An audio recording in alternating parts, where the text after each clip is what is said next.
আমরা যখন মাঠে নামি, যেমন তারেক জিয়া এসেছিলেন, সেদিনই আমরা বুঝতে পেরেছিলাম যে ধানের শীষে একটা জোয়ার এসেছে। তো কোনো মানুষ কিন্তু ঘরে থাকেনি তাকে দেখার জন্য, তার সঙ্গ পাওয়ার জন্য, তার একটি কথা শোনার জন্য।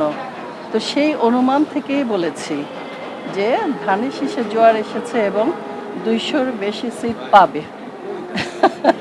যে পার্টি হারে সে পার্টি বলে, হ্যাঁ সে তো ইঞ্জিনিয়ারিং করেছে, মানুষের মনের ভিতরে ঢুকে ইঞ্জিনিয়ারিং করেছে, মানুষের মনের ভোটটাকে নিয়ে এসেছে বাইরে, মনের ভাবটাকে নিয়ে এসেছে ধানের শীষের পক্ষে, জাতীয়তাবাদী পক্ষে। এবং আমাদের আপসীর নেত্রী বেগম খালেদা জিয়ার ছেলে সে, আমাদের শহীদ প্রেসিডেন্ট জিয়াউর রহমানের ছেলে সে।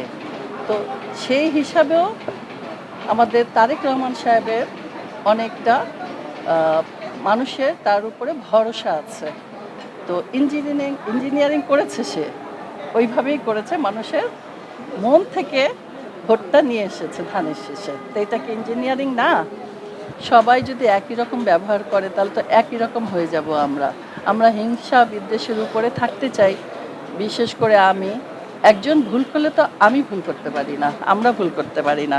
এই ভুলটাকে শুধরায় নিয়ে আমাদের চলতে হবে। দেশের জন্য কাজ করতে গেলে, সবাইকে ভালো রাখতে গেলে, সবার জন্য ভালো কাজ করতে গেলে সবাইকে একসাথে কাজ করতে হবে।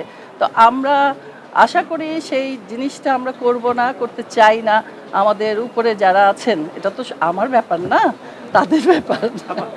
তো সেটা করবে না আশা করি। সবাই একসাথে কাজ করবো, এটাই আশা করি। একটা শিল্পী মরে গিয়ে জীবিত থাকে, তো মান্না ভাই সেই পর্যায়ে আছে, তারপর সালমান শাহ সেই পর্যায়ে আছে, রাজ্জাক ভাই সেই পর্যায়ে আছে। শিল্পী কখনো মরে না, শিল্পী সবসময় জীবিত থাকে। আমি মরে গেলে তো ১০০ বছর পরেও আশা করি আমাকে অনেকে ভুলবে না, তারপরে ভুলে যাবে, সেটা দেরি আছে বহু। তো এই জন্য বলবো শিল্পী মরে না, শিল্পীর জন্য ভালোবাসা শ্রদ্ধা সবারই থাকে এবং থাকবে। শিল্পীকে ভালোবাসে মানুষ। ইফতার পার্টি, পিকনিক এবং অন্যান্য যত মানে শিল্পী সমিতির পক্ষ থেকে করা হয়, সবটাই আমরা এনজয় করি। অনেক দিন পর সবার সাথে দেখা হয়, মনের কথা বলা হয়, যে আনন্দের সাথে দেখা হলো। যে আমি সুজন সঙ্গীত ছবি করতে গিয়েছিলাম, আমার ছোট বাচ্চাটা তখন ৬ মাসের ছিল, অন্তু। তো শট দিতে গেলে আনন্দি কোলে নিতেন, যে দে দে তোর বাচ্চাটা আমার কোলে দে।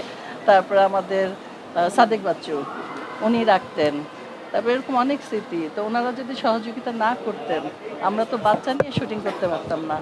কারণ আমরা এমন আর্টিস্ট যে বাচ্চা কার কাছে রাখবো, সাথে সাথে নিয়ে যেতাম যত কষ্টই হোক। শুটিংয়ে যেও আমরা বাচ্চাদের বুকে দুধ খাইয়েছি। কারণ আমার বড় ছেলে তো হজ করেছে, বড় বউ ছোটটা করেনি, কিন্তু ওরা সবাই ৫ ওয়াক্ত নামাজ পড়ে, রোজা করে। হ্যাঁ, বলতে পারেন তার পরিবার থেকে আমাকেও আমার বড় ছেলেও বলে যে এখন এগুলো করো না। তো যাই হোক, আসলে কাজ করে আসছি তো এখন আর মানে এটা এখন কাজ মনে করি। তো যদি কখনো মনে হয় করব না, সেটা পরের কথা, এখনই বলতে পারবো না। তো ওরা রোজা রাখে, নিজেরাই ইফতার তৈরি করে, আবার অনেক সময় একসাথে যেয়ে বাইরে খাই।